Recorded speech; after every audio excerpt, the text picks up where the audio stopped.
Voilà, donc c'est Nathalie Sivert et Marie-Françoise Lefebvre de l'ECAM qui vont vous présenter les exemples. Alors, bonjour à tous. Donc, le but de notre intervention est d'essayer d'illustrer ce que Dominique et Elfriede viennent de vous présenter.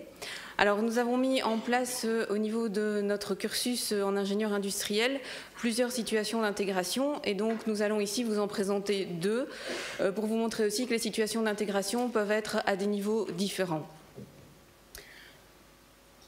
La première situation d'intégration, c'est ce qui concerne en fait tout l'aspect de la gestion du cours de mathématiques en bachelier, donc en bloc 1 chez nous. Alors, au niveau du contexte, on a voulu saisir le décret comme étant une opportunité et on a voulu en fait présenter au niveau de nos étudiants le cours de mathématiques comme étant un outil au métier d'ingénieur et pas une formation en soi, une formation de mathématicien. Alors au niveau de la solution, c'était de mettre en contexte les mathématiques. Et donc en fait, les chapitres de mathématiques ont été découpés et ont été associés avec d'autres matières dans des unités d'enseignement. Et donc ça a été associé à des matières telles que la mécanique ou l'électricité, où ça se prêtait bien d'utiliser les mathématiques. Alors si vous regardez en fait notre grille de première, on a 11 unités d'enseignement et vous avez 5 unités d'enseignement dans lesquelles vous allez retrouver les mathématiques. Et dans 4 d'entre elles, les mathématiques sont intégrées avec une autre matière. Alors, je vais faire le focus ici un peu sur une des unités d'enseignement dans lesquelles les mathématiques sont intégrées. Donc, c'est l'unité d'enseignement qu'on a appelée stabilité. Alors, on est arrivé après un processus, on est à la 3e année de l'organisation. Donc, ça a été une évolution constante au niveau des différentes années. Et on est arrivé en fait à définir plus qu'une seule activité d'apprentissage, qui est l'activité d'apprentissage stabilité. Alors, au niveau de l'organisation, ça reste quand même un cours théorique de mathématiques, un cours théorique de mécanique et des situations avec des séances d'exercice où vous avez des séances d'exercice de maths, des séances d'exercice de mécanique, mais aussi des séances d'exercice intégrées. Vous avez ici la liste des acquis d'apprentissage qui ont été définis pour l'unité d'enseignement et donc l'activité d'apprentissage stabilité.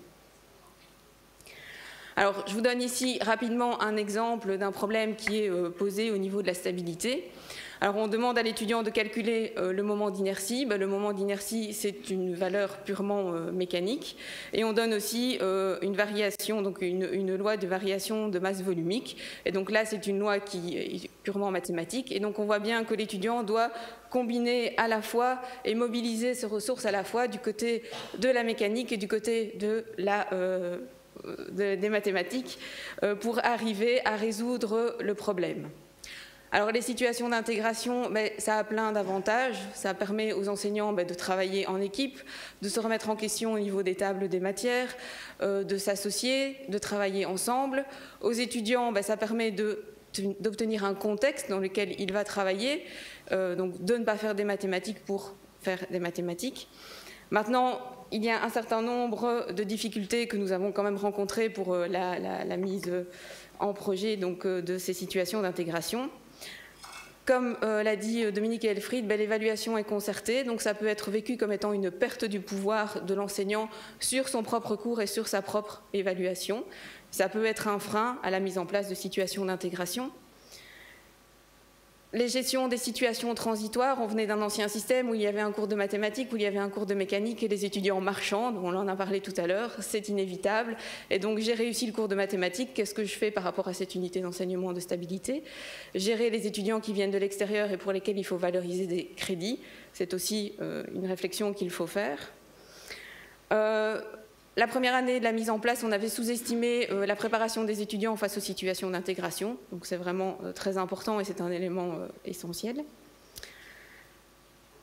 C'est un travail d'équipe, mais au niveau des unités d'enseignement, il faut faire attention à ce qu'il n'y ait pas aussi trop d'enseignants impliqués parce qu'à un moment, c'est difficile de travailler dans une équipe qui est trop large et donc c'est d'autant plus difficile de le faire. Bien construire l'évaluation sur la base des acquis d'apprentissage, ce n'est pas évident les premières fois que l'on le fait, et donc ça demande l'établissement d'une grille d'évaluation. Et une des dernières difficultés, c'est que constituer des situations d'intégration, c'est chronophage. Voilà. Alors, je vais passer très rapidement au deuxième exemple. Le deuxième exemple, c'est plutôt une situation d'intégration qui est mise dans un projet. Alors, pourquoi avoir voulu faire un projet et pourquoi avoir voulu faire un projet dès la première? Dans notre référentiel de compétences, nous avons des compétences qui sont tournées vers le développement de nouveaux concepts, vers l'innovation, le travail en équipe, la collaboration avec des partenaires. Et donc ça, c'est difficile d'évaluer dans une situation de cours, je veux dire, ex cathedra. Et donc, pour développer ces compétences, on a mis en place un projet intégrateur dès la première, donc pour ne pas attendre la fin du cursus pour développer ces compétences. Alors, au niveau du type de contexte, il s'agit d'un projet interdisciplinaire où on demande aux étudiants d'effectuer une réalisation concrète et pour cela, ils doivent travailler en équipe de 6 étudiants et qui ne se choisissent pas. Au niveau des tâches à réaliser, quel que soit en fait l'habillage que l'on met sur le projet, on leur demande d'imaginer, concevoir, développer et fabriquer un prototype. Et puis, on leur demande de communiquer sur le projet via une présentation orale et via l'élaboration d'un article scientifique. Et alors, on demande aussi de fournir une étude financière du projet. Au niveau des ressources que les étudiants doivent mobiliser, eh bien, ils doivent aller chercher des compétences et des connaissances acquises dans d'autres unités d'enseignement de la première bachelier. Ils doivent notamment réaliser un plan de leur prototype, donc ils doivent aller chercher les compétences acquises lors de l'activité d'apprentissage dessin technique, ou ils doivent programmer un kit Arduino, donc ils doivent aller chercher les compétences acquises dans l'unité d'enseignement technologie. On leur demande d'effectuer des recherches personnelles et ils doivent utiliser, exploiter des références et des sources que nous avons fournies aux étudiants. Alors au niveau de l'habillage, donc c'est ce qu'on disait, on a déjà effectué 2 fois ce projet.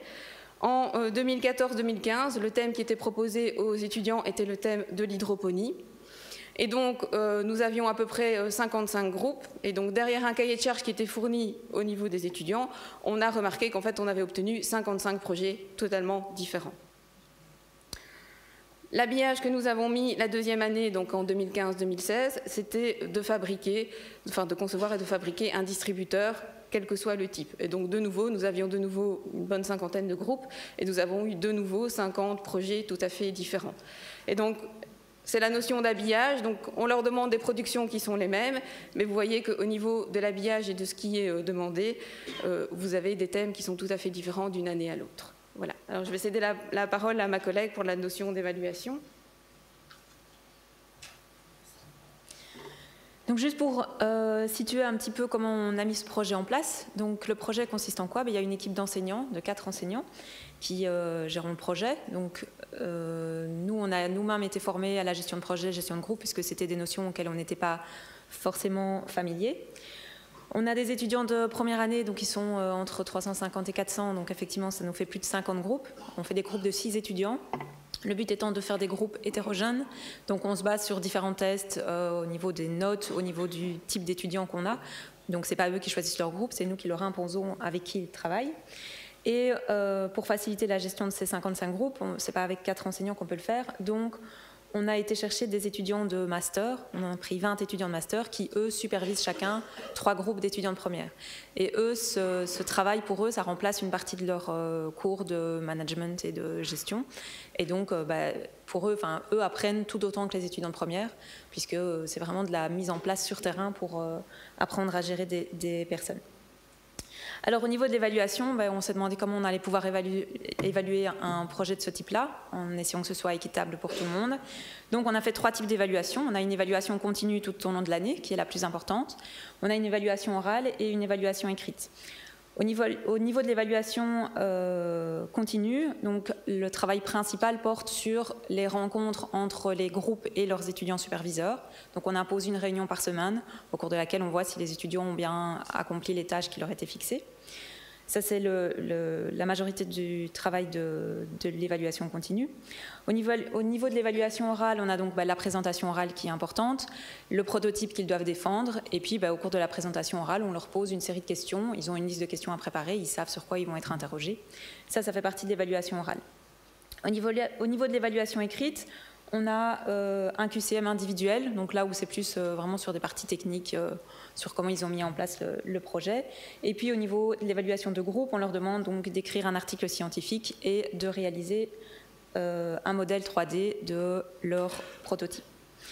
Donc ici, vous avez une idée plus ou moins de ce que ça représente en termes d'évaluation de groupe ou individuel, puisque là aussi, on ne pouvait pas pénaliser un groupe si l'un ou l'autre étudiant ne venait pas, ou l'inverse, favoriser des étudiants qui ne viennent jamais et qui vont bénéficier du travail du groupe. Et donc vous voyez qu'au final, on a 44% d'activités d'évaluation en groupe et 56% d'activités individuelles. Donc je n'ai pas le temps de tout passer en revue, puisqu'on me montre qu'il ne reste que 3 minutes. Donc...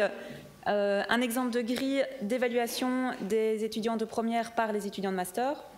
Donc simplement, si on fait un focus sur une partie de cette grille, voilà, nous, les étudiants de master, ont donc à leur disposition une grille au départ où on leur donne quelques indicateurs. Donc par exemple, est-ce que l'étudiant était assertif, c'est-à-dire est-ce qu'il savait répondre à toutes les questions que vous lui posiez, à une partie des questions, à aucune question.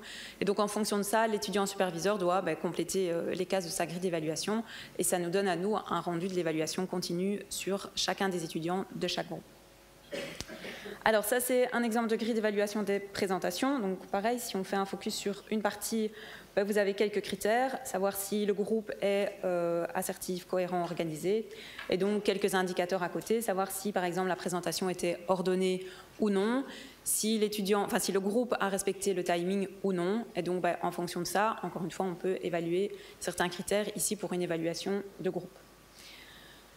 Alors, il y a aussi un autre type d'évaluation, c'est l'évaluation des superviseurs, cette fois-ci, par les 1MA, puisque là aussi, comme ça remplace une partie de leur cours, il faut pouvoir les évaluer. Donc nous, on les rencontre, mais on doit aussi avoir un rendu des étudiants de première année qui les rencontrent donc, hebdomadairement. Et donc là, pareil, ils ont un questionnaire en ligne qu'ils doivent compléter, où on leur demande si leur étudiant superviseur parvient à les tirer vers le haut, parvient à répondre à leurs questions quand ils en ont, respecte le planning imposé, etc., etc. Donc ça nous permet, nous, de pouvoir surveiller l'évaluation des étudiants de master. Alors, juste pour résumer, quels étaient les points forts et les points faibles de la mise en place de ce projet intégrateur? Au niveau des points forts, c'est qu'on est parti de rien, puisque ça n'existait pas. Donc ça nous laissait libre de pouvoir imaginer un petit peu tout ce qu'on voulait. Ça permet aux étudiants d'apprendre de nouvelles compétences qui ne sont pas évaluées au travers d'autres cours. Ça permet d'avoir un contact avec l'extérieur, puisque les étudiants doivent chercher des sponsors, etc. à l'extérieur. Et lors de l'évaluation de fin d'année, quand ils viennent présenter leur prototype, on organise aussi une espèce de petit concours où tous les prototypes sont exposés et où nous-mêmes, on invite des personnes extérieures à participer au jury et à pouvoir donner leur avis à rencontrer les étudiants. Alors, autre point fort, c'est qu'on voit qu'il y a un très faible taux d'abandon pour la participation à ce type d'activité, puisque on a des étudiants qui disent qu'ils ne continuent pas leurs études à l'ICAM, mais qui malgré tout vont jusqu'au bout du projet pour ne pas lâcher les copains et parce que ça les intéresse, etc. Et les étudiants sont tirés vers le haut, puisque quand ils sont au sein d'un groupe, parfois ils sont obligés de suivre le groupe et donc de travailler. Et alors surtout, ça permet de prouver aussi de quoi les étudiants de première sont capables, puisque souvent quand on entend parler des étudiants de première, c'est ils sont en première, ils ne savent pas faire ça, etc. Et quand on voit le taux de réussite en fin d'année, ça représente assez bien ce que les enseignants disent. Alors qu'ici, au contraire, quand on voit ce qu'ils savent faire, moi je me souviens la première année où j'ai vu le jury, je me suis dit mais ils sont en train de me raconter des trucs que je ne serais absolument pas capable de faire. Donc je comprends plus ou moins ce qu'ils me disent, mais j'étais vraiment impressionnée de ce qu'ils étaient capables de réaliser. Alors au niveau des points faibles, on rencontre de nouveau le tout à créer, puisque comme on part de rien, forcément on va être confronté à des erreurs, des choses auxquelles on n'a pas pensé, des choses qu'on doit améliorer. On doit construire tout notre réseau, puisqu'au départ on n'est pas forcément en contact avec plein d'entreprises, plein de sponsors dans toute une série de sujets variés. On a des contraintes au niveau des locaux et des horaires, puisque c'est bien de dire que les 55 groupes doivent rencontrer leurs superviseurs chaque semaine. Après, il faut pouvoir leur mettre à disposition des moments pour le faire, des locaux pour le faire. Donc ça, c'est pas toujours évident. Alors, on a beaucoup d'imprévus. Comme je vous le disais, on n'a pas toujours pensé à tout. Donc, il y a des moments où on va se retrouver confronté à des choses auxquelles on n'a pas pensé et il faut faire face. Et donc, on a évidemment encore beaucoup d'améliorations à faire. Ici, c'est la 3e année qu'on fait ce projet. Et donc, chaque année, on continue à changer des choses et à modifier des choses. Et il y a encore beaucoup de choses à améliorer à ce niveau-là. Donc, au niveau des conclusions, On avait 55 groupes, on a eu 55 présentations, ça veut dire que tout le monde est venu. Alors évidemment, il ne faut pas se leurrer, tous les groupes n'étaient plus présents à 6 étudiants, on avait des groupes à 5, à 4, mais tout le monde était là, les 55 groupes étaient présents, donc ils ont tous conçu quelque chose. On avait moins de 12% d'absents pour les présentations, alors quand on voit par rapport au pourcentage d'absence aux examens, il y a une marge de différence. Les étudiants étaient toujours très motivés et très fiers de présenter leur prototype en fin d'année devant des personnes extérieures ou des personnes de l'école. On a invité des parents aussi lors de l'exposition qui étaient très contents de pouvoir venir voir ce que font leurs enfants, parce qu'ils ne sont pas toujours au courant, quand on est en enseignement supérieur, de ce que font leurs enfants. Donc là, ils étaient très contents d'être là.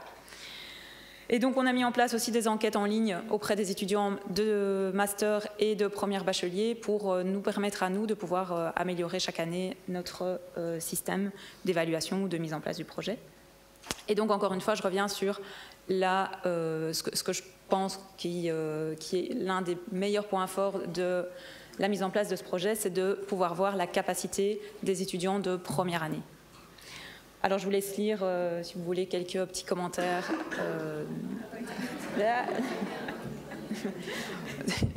Quelques petits commentaires de certains étudiants, certains enseignants, personnes extérieures qui ont participé à ce jury, qui donc trouvaient ce qu'ils ont pu en tirer. Et je vous remercie pour votre attention.